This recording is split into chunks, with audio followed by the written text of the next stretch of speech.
Cheers. Cheers. Cheers, Sölvi. So where do we start? I just met you the day before yesterday here in Zanzibar. In a cafe. In a cafe. Yeah. Through my girlfriend Esther. And looked at your story, and here we are.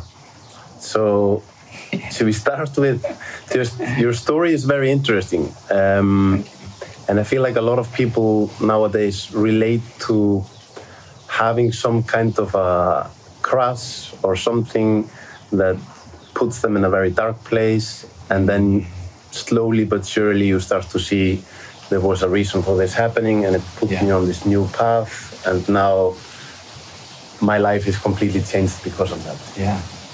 Yeah, I think that there's a reason.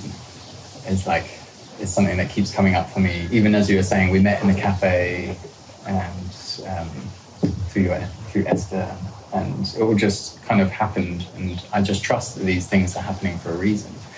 And when you came and said hello, both of you, I was like, oh, these are my kind of people. I can just feel your openness, and so I see there's an invitation here to connect with someone, and it might lead to something that I don't know what it is, and now here we are doing a podcast interview. And so I've learned that these things happen for a reason, in a small way like this, that might be much bigger than we think, but also sometimes in a big, heavy, hard way. These things happen for a reason in our life. And like you mentioned, like things get hard, and they get hard for a reason.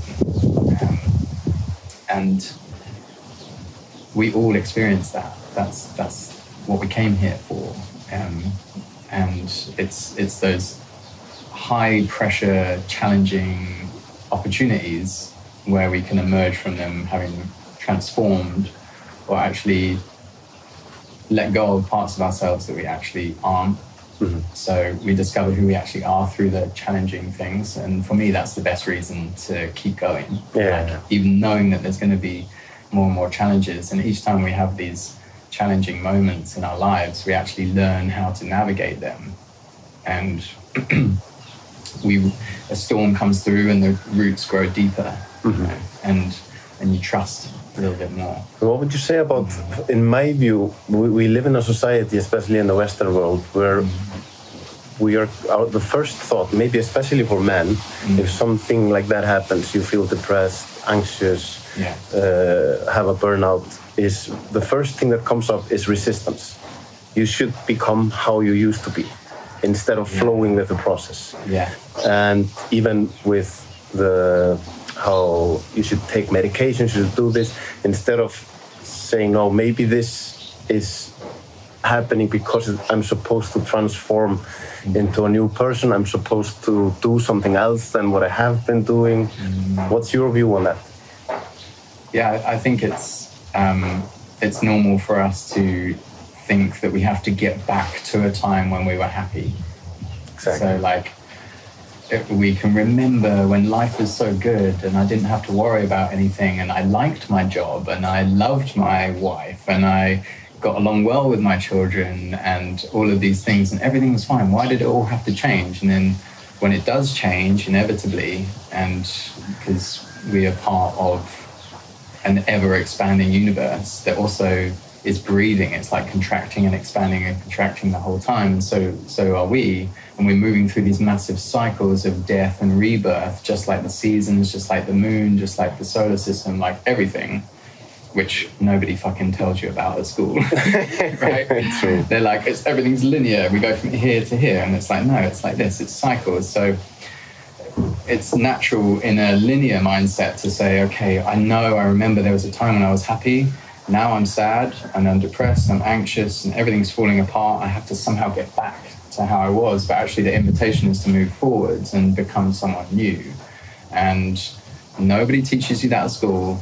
Like, it's all the metaphorical, mythological, psychological aspects of transformation and the hero's journey and the metamorphosis of the butterfly and the acorn into the oak tree. It's all there out in nature, and it's all in the mythology. But we've been pushing that away as as we move more towards the mind and science, and we have to understand things, and we dissect something, and we take a thing and we want to understand it, so we chop it into smaller pieces rather than understanding it from the wholeness of what it is. And this is a very interesting way of exploring reality and trying to understand life, science, and going smaller and smaller and smaller, and trying to be able to explain what's going on here. But it's gotten us to a point as a species now where we're so obsessed with understanding something that we're actually missing the big picture. And that translates also into our lives as individuals. So the big picture is that you have to die a metaphorical death to then be reborn into the next version of yourself that is needed for the next part of your life, the next chapter. And that goes against everything that we're taught, which is like, you get one job, you become a person, and you stay the same the whole way through your life. You're consistent, be consistent. Exactly. And it's like nature isn't like, it's consistently inconsistent. It's chaos, nature. How long time did it take you to, when you had your quote-unquote crash, how long did it take you to, there must have been a resistance in the beginning, like it's just depression, it's just anxiety, how can I go back, how can I feel better, how can I feel better? Yeah. Do you remember the moment when you started to see, okay, maybe there's something good gonna come out of it? Yeah, there were many small moments, and I don't think, like we were having a conversation earlier where you were like, it wasn't just a big revelation. There were big revelations, but there's lots of them, and it happens in the perfect timing. And just whatever you need to know and understand to take the next step. But it's one of those things for me where it's like, oh, the age, it's like everybody always says everything happens for a reason, and you'll look back and you'll be thankful for that. But at the time, I'm like, I am not fucking thankful. I just had a motorcycle accident. I just broke my arm. All my friends are running away from me. And I'm trying to isolate myself. I'm depressed. I'm having multiple panic attacks a day. I'm in debt. And I just left my 5-year relationship, and I don't have a place to live, and I can't get out of bed. It's like, how can I see it? It's not realistic to be like, yeah, but look at the silver lining. And it's like, no, bro. Like, this is fucking, I'm in it right now. And for someone to come along and just be like, everything's going to make sense and just look at the positive side of things, is actually not what I needed in that moment. And so when things are really tough and challenging, you don't want someone just telling you how it's all going to be okay. You want someone being there going, actually, fuck, that's hard. Like, that's really hard, to validate your experience and say, no, that what you're experiencing right now is really hard, and that's okay.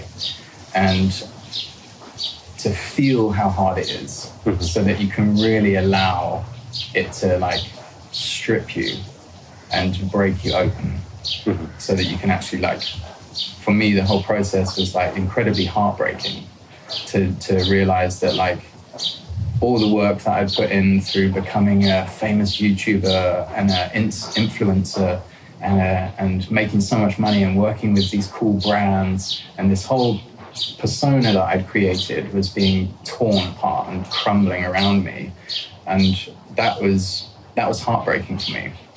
And it definitely took me a good year to realize, like, every time I'm feeling like my heart's breaking, it's actually breaking open, and it's softening me, but in a strong way. It's softening me. And then, of course, I want to understand what's going on, and it's important that we have some understanding of what happens when we go on a healing journey. But what was really happening for me was my feminine heart, my emotions, my feminine body was coming online. All these emotions that we're feeling, this energy in motion, it's all the feminine. And even though you and I are identified as masculine beings, we have feminine in us as well. And it's not, and it's equal. We just happen to be incarnated as masculines. So the feminine energy is one of constant change, like emotions. They come, they go, and it's like the clouds going by. It's constantly changing. And because I'd spent my whole life programmed to push all of my emotions down, they built up and built up and built up, and all these layers of every time I was angry and I just swallowed it down, you know, because it's not appropriate to be like raging the whole time. So we have to sometimes like push our emotions down and stay calm. But if you do that all of the time and you don't give them an opportunity to be expressed authentically, that's when we get sick. And my sickness came in the form of like addiction and mental health, depression, and because I was trying to connect to my heart and I was trying to feel more deeply and love more deeply, and I couldn't understand why I couldn't feel more love. But between my heart and my head were all these layers of these, in Sanskrit it's called a samskara, which is like an energetic imprint on our nervous system. Mm-hmm. From an emotion that didn't get released, and we just held onto it and pushed it down. And so if we want to connect with our heart and actually like feel more love and allow the feminine to like move through us so that we can actually be more human and connect more deeply with each other and love more deeply and feel more deeply, not just like more pain, but also bliss. Like, exactly. And depression, instead of just staying sort of here the whole time, we can move through the samskaras that we've built up and actually release those emotions and alchemize them and open up more and soften back into our heart so that we can feel so much happiness and bliss. But at the same end of the scale, we also need to go down here sometimes and feel deep grief, like deep grief. And so this is all complete news to me at the beginning of the first year of my journey. And then I got really angry because I was like, nobody fucking teaches you this stuff. True. Like, how am I supposed to human without actually knowing how my body works? What I want to talk to you about the methods we can use to like what you're saying, softening your heart, allowing these emotions to come through and so forth. But first, when you're talking about yourself, because you're a man, I feel like we are living at a time where women, they in general are better at this than we are. So we are in a time now where the things you're saying, like addictions, a lot of problems. It's the statistics. It's obvious that young men it's not looking good right now. Do you feel like there's awakening coming where men are gonna be? It's gonna be more like you say. Nobody teaches us at school and stuff, but there's gonna be awareness that we need to talk, like men and women are different by nature, and now we need to like allow men to say, hey, this old program of stuffing everything down, just continuing, it ain't gonna work anymore. Yeah, no, it's not been working for a long time, and you and I have experienced that level of addiction where it's like, because we don't have the tools or the know-how about how to feel our big feelings, because anger is a big emotion with a lot of energy and it needs a safe container for it to be expressed safely. And if we don't even know that that's a thing, the safest thing for us to do is just have a few beers in the evening to numb our anger down and to numb ourselves. And then over time, of course, we're less present and we're not actually showing up for our lives and we're not fully in our bodies. And so we can't fully connect with the people that we love and care about. And we can't even fully connect to the present moment of joy that is available to us. So we're literally leaving our bodies a little bit and we're kind of walking zombies that are not fully feeling everything. And this has come about from men especially as a matter of survival. So it's like, you can forgive yourself for having your addictions. For me, it's been like cannabis and numbing myself from that, but also cannabis and even a few beers, like puts you in your feminine, makes you want to dance, makes you want to move your body. Yeah. And it, like, so we're almost tapping into a feminine from an external source. Because if we want to tap into our internal source of feminine, you have to go through those layers of things that you've built up. And that's fucking scary because it's, how do I handle those emotions?